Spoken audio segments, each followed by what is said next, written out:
Welcome back to the National Defense. It's Randy Miller, and this is so exciting. Filmmaker and actor Paul Feig is with us, best known for directing films such as Bridesmaids, which was absolutely, one of the best movies ever. The Heat, Spy, Ghostbusters. He's back with a brand new movie, The Housemaid, which is out now in theaters, based on the book. That's the great book by Frieda McFadden, and he joins us here in the National Defense. Paul, how are you? Randy, I am great. I want to say happy holidays to our amazing military. Thank you, everybody. Yeah, thank you so much for that. Yeah, especially this time of year. So I read this book, and I told my wife as soon as I read it, I said, this is going to be a movie. And it looks like you, I'm so glad that you're at the helm of this, because I've seen the trailer so far, and it seems like the tone is exactly like the book. Did you also write the screenplay? No. I worked with this great screenwriter, Rebecca Sonnenschein, who did the adaptation of it. And we worked very closely because I love the book like you do, too. And it was really fun. She did the heavy lifting of kind of paring it down into a script size. Yeah. And then I was able to go in and go like, oh, let's put this back. Let's put this thing back that I know audiences are really going to react to. But then she also was great at kind of adding this extra ending to it. So, even if you think you know the book, you're going to get extra stuff that you did not expect. And you were just stuck with this cast. I mean, come on. Sydney Sweeney, Amanda Seyfried. Too bad they're not all beautiful. Exactly. Right, exactly. My God. It's so funny though. I mean, because when I read the book, I didn't picture Sydney Sweeney, but somebody pretty much like that, and yeah, that had to be just some great roles for them. Oh yeah, they're all so talented. It's kind of crazy. It was a hard shoot because we had very little time to shoot this, but it was an easy shoot because they were all so talented and they just slid into these roles amazingly. And then, Amanda Seyfried had this role that's very complex as far as the levels. She's constantly being surprising, and like where Sydney's character just can't figure out what she's going to get the next day or the next moment with this character. And so it's really fun building all that with them. No way you could work Melissa McCarthy into this? I know. Sadly, we only really had 4 roles in the movie. So, oh, that's so fun. We're talking to Paul Feig here on the National Defense, and the movie The Housemaid is out now. How did you get into acting, Paul? When I was a kid, I fell in love with it back when I was like 5 years old and was in the school play and got a lot of laughs in my role. I think they were laughing at me, but still, I just heard the laughs and loved the sound of it. And then that was all I ever kind of wanted to do. And, went through all drama club and all that kind of thing. And then when I got, actually at the same time, I started doing stand-up comedy when I was 15 years old. Oh, really? Clubs in Detroit. Yeah. And then just kind of kept going, and stand-up comedy eventually turned into acting and eventually took me behind the camera. But I always wanted to be in the entertainment industry. And you've done so many great comedy movies and TV. You directed episodes of 30 Rock and Nurse Jackie, Arrested Development. The Office. It's just do you prefer comedy over something like The Housemaid, or do you kind of work everything together?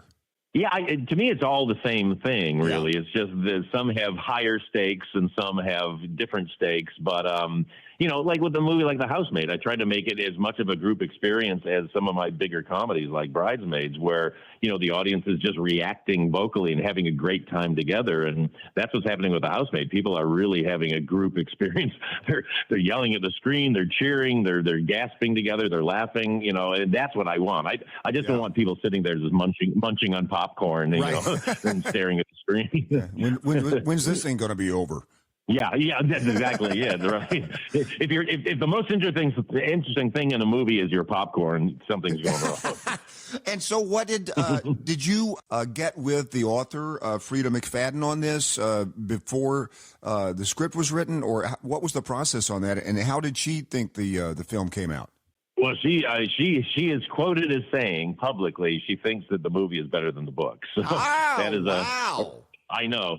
That is a feather in my cap, my friend. Absolutely. But no, she was great. We Yeah, no, she was great. She was very supportive the whole time. I kept her, I would talk to her and just kind of keep her updated on the script and send her new drafts of the script. But she was very supportive. She did not want to get in the way whatsoever. But she came to the set and just hung out and got to know everybody.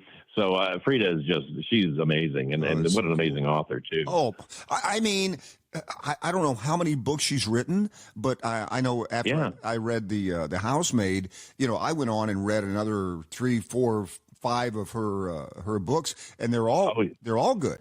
Yeah, they all have these amazing twists, and she's actually like a brain doctor, in her real life. So on top of, writing amazing books, she's like saving lives and making people's lives better medically. Wow.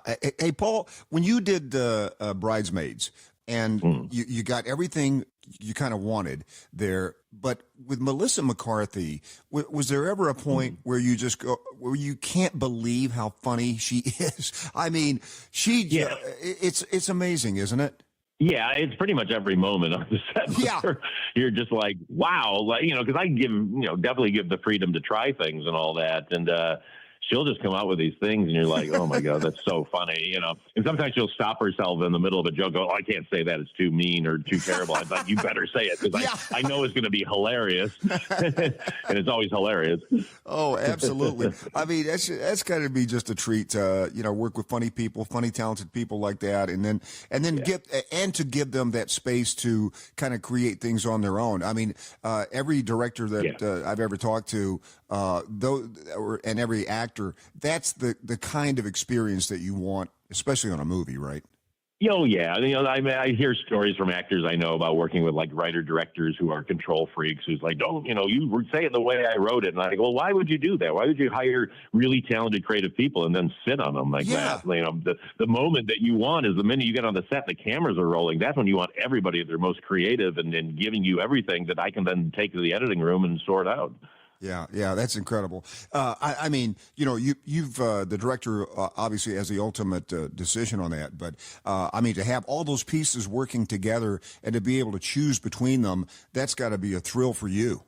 Oh, it's my favorite part. I mean, I love production because I love being with everybody, but production's very high stress because you're like, I can screw this up at any moment. But once you get in the editing room, we've got all the pieces, and then it's like, oh, it's just so nice. My editor and I just sit there, for months on end and like, let's move this around, let's try this, let's chop this in half, and that's the fun part for me. That's so good. It's The Housemaid that's out right now with Sydney Sweeney and Amanda Seyfried. Thank you so much, Paul, for the time, and thanks for the great work, man. You did such a great job.